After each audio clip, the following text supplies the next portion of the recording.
ele escapa bem lá bom. O de meu.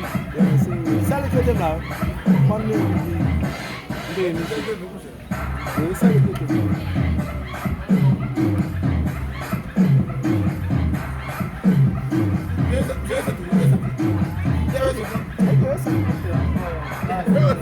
Foi beijar muito.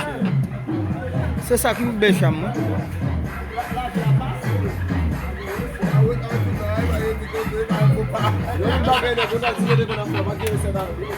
O negócio de outro dessa. Você vai dar tentador, né? Que você me entender.